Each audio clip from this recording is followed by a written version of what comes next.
ओम श्री स्वामी समर्थ. तुम्हा सर्वांचं मी आपल्या यूट्यूब चॅनेलवरती अगदी मनापासून स्वागत करते. स्वामी महाराजांच्या चरणी एवढीच प्रार्थना करते की तुमच्या सर्वांच्या मनातील सर्व चांगल्या इच्छा लवकरात लवकर स्वामी कृपेने पूर्ण होत आणि आजच्या एका नवीन सुंदर विषयाला सुरुवात करते. तर हा जो उपाय आहे तो अष्टमीला करायचा आहे. नवरात्रीमध्ये अष्टमीच्या काळातच हा उपाय केला जातो. तसं तर ही नवरात्र जेव्हापासून चालू झालेली आहे तेव्हापासून आपण जेवढी कुलदेवतेची सेवा करता येईल तेवढं करत असतो. आपल्या परीने मंत्र, स्तोत्र, हवन जे काही जमेल ते आपण करत असतो. कारण आपल्यावरती कुलदेवी ही प्रसन्न व्हावी, दुर्गा माता प्रसन्न व्हावी, आपल्या घरामध्ये सुख, शांती, समाधान हे नांदायला सुरुवात व्हावं व दुःख आणि दारिद्र्य पूर्णपणे नष्ट व्हावं यासाठीच आपण हे सर्व करत असतो. तर असाच एक उपाय आहे जो आपले दुःख, दारिद्र्य पूर्णपणे नष्ट करून देतो आणि आपल्यावरती देवीची कृपा, आपल्या कुलदेवीची कृपा, अंबाबाईची कृपा, दुर्गा मातेची कृपा ही भरभरून व्हायला सुरुवात होते. यांचे कृपाशीर्वाद आपल्याला मिळायला सुरुवात होतात. तर हा जो उपाय आहे तो दुर्गा अष्टमीलाच करायचा आहे. दुर्गा अष्टमी 22 तारखेला आहे. 22 ऑक्टोबर 2023 रोजी ही दुर्गा अष्टमी आहे. हिला महाअष्टमी देखील म्हटलं जातं. या दिवशी देवीची जी शक्ती आहे ती अतिशय जागृत असते आणि या दिवशी केलेले जे काही उपाय आहेत, तंत्रमंत्र साधना आहे ती जास्त फलदायी ठरते. जसं की आपल्याला माहीत आहे की नवरात्रीची पंचमी तिथी जेवढी महत्त्वपूर्ण आहे तेवढीच अष्टमी तिथी देखील खूप महत्त्वपूर्ण आहे. या दिवशी केलेले उपाय कधीच फेल जात नाही. तसं तर नवरात्रीमध्ये कोणताही जरी उपाय आपण केला ना तरी कधीही वाया जात नाही. त्याचं फळ हे आपल्याला मिळतं.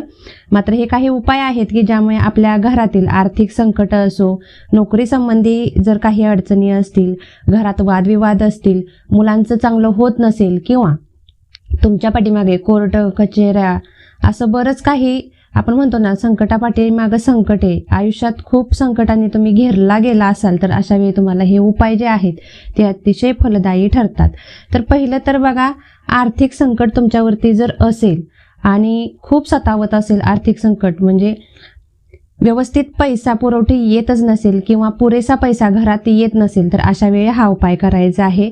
नवरात्रीमध्ये दुर्गाष्टमीच्या दिवशी तुम्हाला दुर्गा मातेला प्रसन्न करण्यासाठी एक पिवळा कपडा घ्यायचा आहे आणि त्या पिवळ्या कपड्यामध्ये 5 वेलची आणि 5 सुपारी यासोबतच 1 लवंगाची जोडी देखील ठेवायची आहे आणि ही दुर्गा मातेला अर्पण करायची आहे. अर्पण केल्यानंतर आता तुम्ही ही दुर्गाष्टमी दिवशी अर्पण करायचे आहे. मग संध्याकाळी करू शकता, सकाळी करू शकता, जेव्हा तुम्हाला वेळ मिळेल तुमच्या वेळेनुसार तुम्ही करू शकता. मात्र एकतर ब्रह्ममुहूर्तावरती करा किंवा मग तिन्ही संजेच्या वेळेला करा. आणि नंतर दुसऱ्या दिवशी म्हणजे खंडेनवमी दिवशी 23 ऑक्टोबर 2023 रोजी तुम्हाला जायचं आहे पुन्हा आणि त्याच दुर्गा मातेजवळ जिथे तुम्ही हे साहित्य अर्पण केलेलं आहे पुन्हा ते साहित्य उचलून आपल्या घरी आणायचं आहे.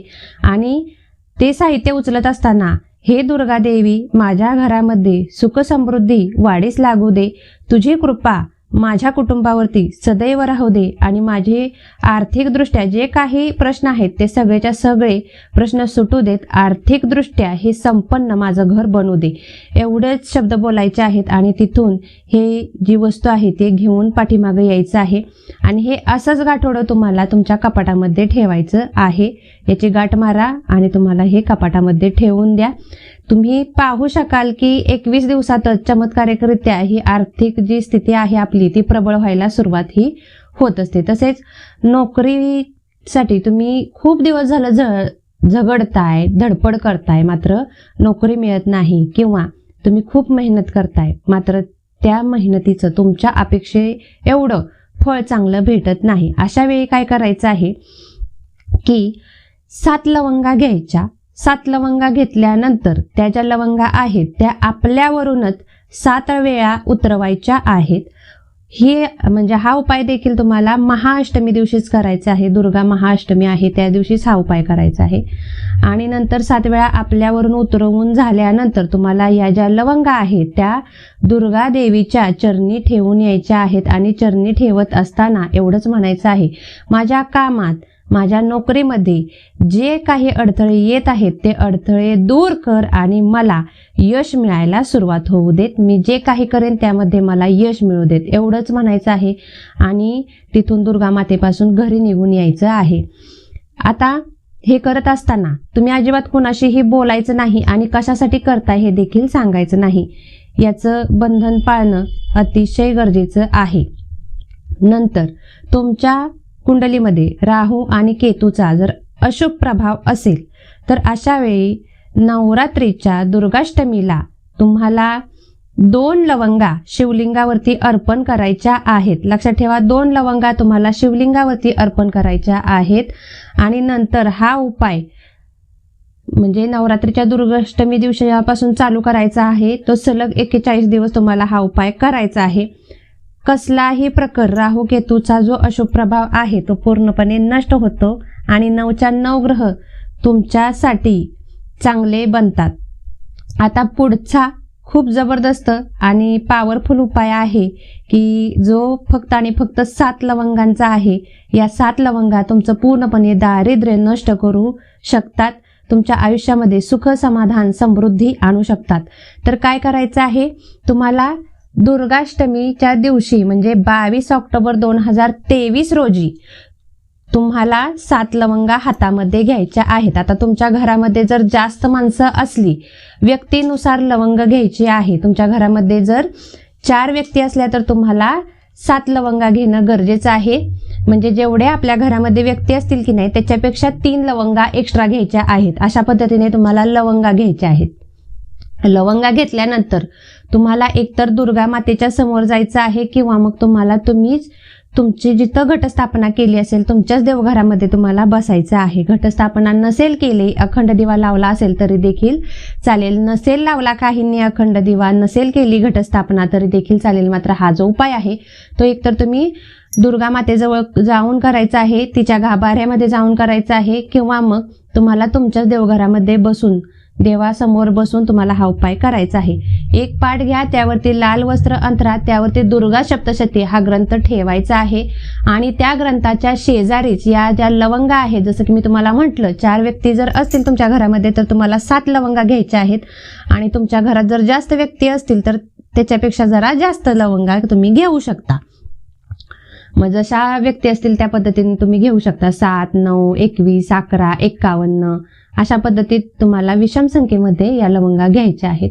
घेतल्यानंतर दुर्गा सप्तशती ग्रंथाच्या शेजारीच उजव्या बाजूला या ठेवून द्यायच्या आहेत. उजव्या बाजूला लवंगा ठेवल्यानंतर एक आसन घ्या, बसा आणि तिथे बसल्यानंतर तुम्हाला संपूर्ण दुर्गा सप्तशतीचा पाठ पूर्ण करायचा आहे एका बैठकीमध्ये. आता ज्यांना वाचणं शक्य नाही अशांनी काय करावं, तर अशांनी मोबाईलला लावून ठेवायचं आहे. ज्यांच्याकडे दुर्गा सप्तशती नसेल किंवा आहे मात्र वाचता येत नाही अशांनी प्रत्येकाकडे मोबाईल आहेत. प्रत्येकाने मोबाईलला यूट्यूबला आपली दुर्गा सप्तशती जी आपल्याला दिंडोरी प्रणीतनुसार आहे ना ती डाउनलोड करून घ्या आणि तिचा पाठ चालू ठेवा आणि तुम्ही तिथे मांडी घालून बसायचं आहे आणि संपूर्ण पाठ तो ऐकायचा आहे. आता हेही करू शकत नसाल तर अशा वेळी तुम्हाला तिथेच बसून नवार्णव मंत्र जो आहे ओम ऐं ह्रीं क्लीं चामुंडाय विच्चे नमः हा जो मंत्र आहे तो तुम्हाला 108 वेळा म्हणायचा आहे. 11 माळी जर हा जप केला तर अतिशय उत्तम. मात्र नसेल जमत तुम्हाला तर 1 माळ तरी नक्की करा. एका माळेमध्ये 108 मणी असतात. 108 वेळा हा जप करा आणि नंतर हा जप झाल्यानंतर तुम्हाला या लवंगा हातामध्ये घ्यायच्या आहेत किंवा ही दुर्गा सप्तशती पूर्ण पाठ झाल्यानंतर जे काही तुम्ही घेतलं असेल पूर्ण पाठ होवो किंवा मग तुम्ही मंत्र जप करू, ते झाल्यानंतर तुम्हाला या लवंगा हातामध्ये घ्यायच्या आहेत.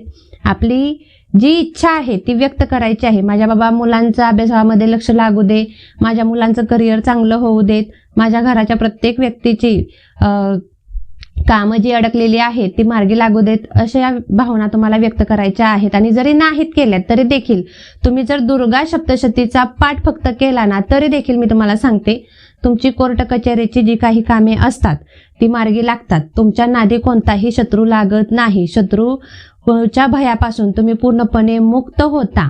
रोग आजार म्हणजे आजारपण, रोगराई असं आयुष्यात नावालाही उरत नाही दुर्गा सप्तशतीच्या पाठामुळे. आणि जर तुमच्या घरामध्ये हे प्रॉब्लेम जास्त असतील, म्हणजे कोर्ट कचेरी आणि रोगराई तुमच्या घरामध्ये जर जास्त प्रमाणात असेल, तर तुम्हाला हाच उपाय कंटिन्यू पुढची दुर्गाष्टमी येईपर्यंत प्रत्येक महिन्याची जी अष्टमी तिथी असते, दुर्गाष्टमी जी तिथी प्रत्येक महिन्यामध्ये येते, तर त्या दुर्गाष्टमीला तुम्हाला एक तरी पाठ दुर्गा सप्तशतीचा केलाच पाहिजे आणि अशाच पद्धतीने करायचा. पाठ पूर्ण झाल्यानंतर ज्या त्या लवंगा ठेवलेल्या आहेत त्या प्रत्येक व्यक्तीला एक एक लवंग द्यायचे आहे. आणि पाठ करत असताना किंवा मंत्राचा जप करत असताना तुम्हाला एका ग्लासामध्ये पाणी देखील भरून ठेवायचं आहे. क्षमा असावी, पहिल्यांदा मी सांगितलं नाही. पाणी देखील भरून ठेवायचं आहे आणि लवंगा देखील ठेवायच्या आहेत. आणि नंतर तुम्हाला पाठ चालू करायचा आहे, किंवा जर तुम्ही मंत्र म्हणत असाल तर मंत्र चालू करायचा आहे. ऐकत असाल पाठ तर नंतर तो चालू करायचा आहे. पाठ पूर्ण झाल्यानंतर तुम्हाला ह्या ज्या लवंगा आहेत त्या घरातील प्रत्येक व्यक्तीला एक एक लवंग द्यायची आणि थोडं थोडं पाणी प्यायला द्यायचं आहे. तुम्हाला प्रत्येक दुर्गाष्टमीला हा उपाय करायचा आहे. तुमच्या आयुष्यात नावालाही या ज्या अडचणी आहेत, मग त्या आर्थिक असो, सामाजिक असो, वैयक्तिक असो, कसल्याही अडचणी असो, आर्थिक जे आपण म्हणतो ना चणचणती देखील भासत नाही, आपली लक्ष्मी वगैरे सगळ्या आयुष्यात म्हणजे प्रश्नच उरत नाही. जर तुम्ही दुर्गा सप्तशतीचा पाठ दुर्गाष्टमीला करायला सुरुवात केलात तर मात्र तुम्हाला हे पाठ वर्षभर करण्याची गरज आहे. तुमच्या घरामध्ये प्रॉब्लेम जर जास्त असतील तर, नसतील थोड्या प्रमाणात असतील तर तुम्ही फक्त एकदाच केलात तरी देखील याचा प्रभाव हा खूप सारा तुम्हाला जाणून येणार आहे. आणि राहिलेल्या ज्या 3 लवंगा असतील, आता 4 व्यक्ती होत्या, तुम्ही 4 व्यक्तींना लवंगा दिल्या, पाणी दिलं, उरले थोडंसं पाणी, ते सुद्धा पिऊन टाका. इकडे तिकडे कुठेही फेकून देऊ नका, कारण ते सिद्ध झालेलं आहे पाणी. आणि ज्या लवंगा 3 राहतील, उरतील, तर त्या की नाही आपल्याला लाल किंवा पिवळ्या वस्त्रामध्ये तुम्ही गुंडाळून तिजोरीमध्ये ठेवायचं आहे. आणि जेव्हा केव्हा तुम्ही चांगल्या कामासाठी जाता त्यावेळी तुम्ही या लवंगा सोबत घेऊन जायचं आहे. पुढच्या दुर्गाष्टमीला जर तुम्ही आणखी पाठ करणार असाल दुर्गा सप्तशतीचा, तर या 3 लवंगांमध्ये अजून 4 लवंगा फक्त घ्यायच्या आणि तशाच जसं मी तुम्हाला मगाशी म्हटलं त्याच पद्धतीने तुम्हाला ही बैठक मांडायची आहे देवघरासमोर आणि हा पाठ करायचा आहे. आता हा पाठ करत असताना एकतर अगरबत्ती लावायची असते आणि किंवा धूप लावू शकता तुम्ही. आणि जे निरांजन आहे ते कंपल्सरी लागलंच पाहिजे जोपर्यंत आपला पाठ पूर्ण होत नाही तोपर्यंत. दुर्गा सप्तशतीचा पाठ कसा करावा याची संपूर्ण माहिती हे तुम्हाला यूट्यूबवरती कुठेही भेटून जाईल, तर तुम्ही तिथून नक्की घ्यावी. मला विचारायची असेल तर कमेंट बॉक्समध्ये तसा प्रश्न करा, मी त्या प्रश्नाचं उत्तर तुमच्या नक्कीच देईन. तर आजची माहिती ही एवढीच होती. धन्यवाद. श्री स्वामी समर्थ.